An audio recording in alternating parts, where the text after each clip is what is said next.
Hello everyone, welcome back to S biology. तो आज अपन start करने वाले हैं एक नया टॉपिक, क्योंकि अपन ने प्लांट एनाटॉमी फिनिश किया है पहले इससे पिछला टॉपिक। तो आज अपन पढ़ते हैं बायोलॉजिकल क्लासिफिकेशन। कोचिंग में डाइवर्सिटी के नाम से डराया जाता है और मॉड्यूल के अंदर इतना ज़्यादा कुछ इलेबरेट करके उसको लिख दिया जाता है कि समझ में नहीं आता कि नीट की तैयारी कर रहे हैं या फिर कोई पीजी कर रहे हैं। तो फ्रेशर्स को तो कुछ भी समझ नहीं आता कि हो क्या रहा है, जिसको थोड़ा बहुत भी आइडिया नहीं है। लेकिन अपन हर एक चीज़ को स्टेप बाय स्टेप लेकर चलेंगे और वही चीज़ उसी चीज़ों पर फोकस करेंगे जहाँ से एग्जाम में ज़्यादा से ज़्यादा क्वेश्चन आते हैं। साइंटिस्ट हैं, उन्होंने क्या क्या स्टार्टिंग में हाइपोथेसिस दी या फिर कौन से क्लासिफिकेशंस के मेथड्स उन्होंने बताए, उनको डिस्कस करते हैं। सबसे पहले बात आती है एरिस्टोटल की। जो एरिस्टोटल हैं, उन्होंने क्या क्या बताया था वो अपने सब कुछ यहाँ पर लिखा हुआ है। अब अपन पढ़ते जाएंगे और समझते जाएंगे कि क्या हो रहा है। ठीक है। अर्लीस्ट साइंटिफिक क्लासिफिकेशन, सबसे पहला जो क्लासिफिकेशन दिया था वो एरिस्टोटल ने ही दिया था।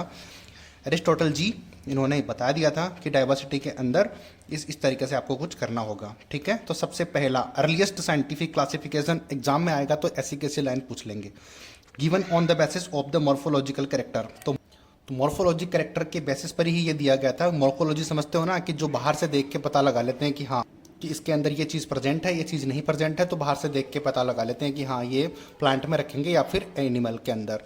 जबकि बाहर से देखने से तो कुछ पता चलता नहीं है। तो अपन देखते हैं आगे क्या होता है।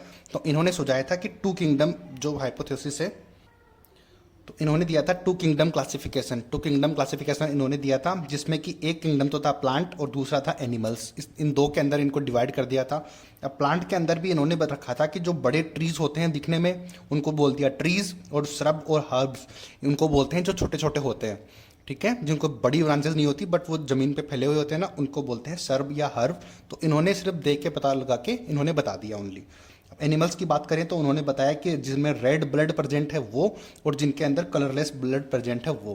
क्योंकि ये तो सब चीज़ें बाहर से दिखती है कि किसी को चोट लग जाती है, तो उन्होंने देखा होगा किसी को चोट लगी तो किसी के अंदर से रेड ब्लड निकला और किसी के अंदर से वाइट निकला, जैसे कि कॉकरोच वगैरह में निकलता है वैसे। तो उन्होंने उस बेसिस पर इनको डिफाइन कर दिया।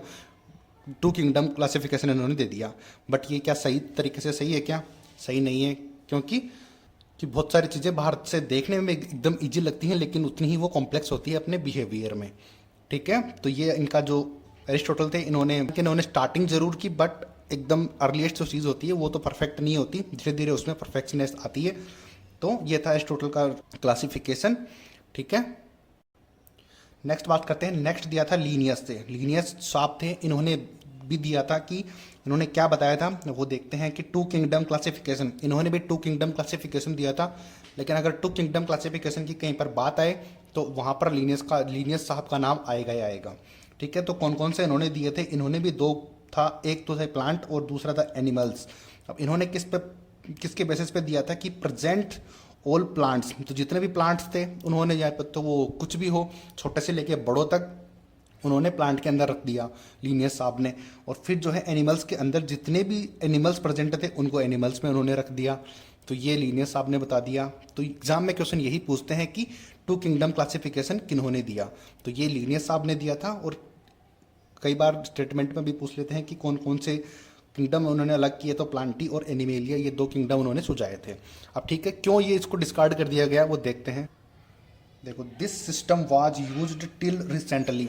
इस सिस्टम को बहुत लंबे समय तक यूज़ किया गया था, यानी कि अभी तक भी, जब तक फाइव किंगडम क्लासिफिकेशन नहीं आया था तब तक इसी को यूज़ कर रहे थे, टू किंगडम क्लासिफिकेशन को। तभी इसको बोला है कि टिल रिसेंटली तक इसी को यूज़ कर रहे थे। अब इसकी कमियां क्या थी वो देखते हैं अपन। अब देखो ड्रॉबैक्स क्या क्या थी इनकी, क्यों किस वजह से इनको टू किंगडम क्लासिफिकेशन को अलग कर दिया गया या फिर इसको नहीं माना गया। देखो, this is did not differentiate eukaryotic and prokaryote. अब प्रोकैरियोट और यूकैरियोट में डिफरेंस नहीं कर पाए, क्योंकि प्रोकैरियोट ऐसे भी होंगे जो प्लांटी होंगे और प्रोकैरियोट ऐसे भी होते हैं जो एनिमल्स होंगे। लेकिन इन्होंने तो प्लांटी और एनिमल्स में ही डिफरेंट किया है, दो ही क्लासिफिकेशन। तो इनको कैसे डिफाइन करेंगे कि ये यूकैरियोट और प्रोकैरियोट? इनको नहीं डिफाइन कर सकते, इसलिए ये गलत हो गई।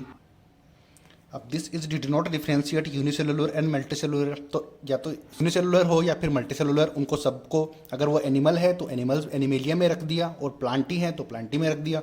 बट इसको पता कैसे चलेगा कि कोई सेल यूनिसेलुलर है या फिर मल्टीसेलुलर? नहीं बता सकते ना। तो इसी वजह से ये भी एक दूसरा कारण है। फोटोसिंथेटिक और नॉन फोटोसिंथेटिक के अंदर भी डिफरेंस नहीं कर पाए, क्योंकि फोटोसिंथेटिक होते हैं प्लांट और नॉन फोटोसिंथेटिक होते हैं फंजाई।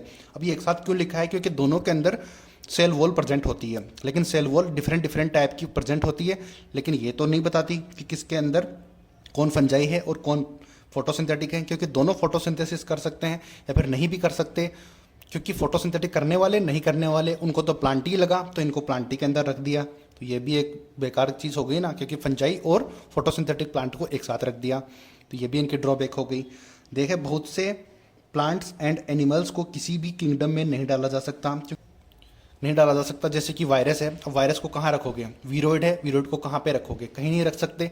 इसलिए ये जो 2 किंगडम क्लासिफिकेशन है ये भी अलग हो गया ना, क्योंकि कहीं पे नहीं रख सकते उनको। That's why this system of classification is इनएडिक्वेट, यानी कि इसी वजह से ये जो सिस्टम है ये असफल हो गया, क्योंकि इतने सारे ड्रॉबैक्स थे। तो एग्जाम में ये ड्रॉबैक्स ज़्यादा पूछते हैं, तो आप ध्यान रखना, हर एक चीज़ को ध्यान रख सकते हो। यहीं से क्वेश्चन बनेगा, या तो स्टेटमेंट में या फिर अलग से क्वेश्चन बना सकते हैं इसके बारे में, ठीक है। तो अब नेक्स्ट वीडियो में अपन बात करेंगे कि RH विटेकर का 5 किंगडम क्लासिफिकेशन, वो अलग से वीडियो बनाऊंगा, क्योंकि उसको समझना बड़ा इंपॉर्टेंट है, क्योंकि हर एक चीज़ उसी में कवर होगी, ठीक है। आई होप कि आपको ये वीडियो पसंद आया होगा। अगर वीडियो पसंद आया है तो लाइक, सब्सक्राइब, शेयर ज़रूर करना। मिलते हैं अगले वीडियो में। Thank you so much.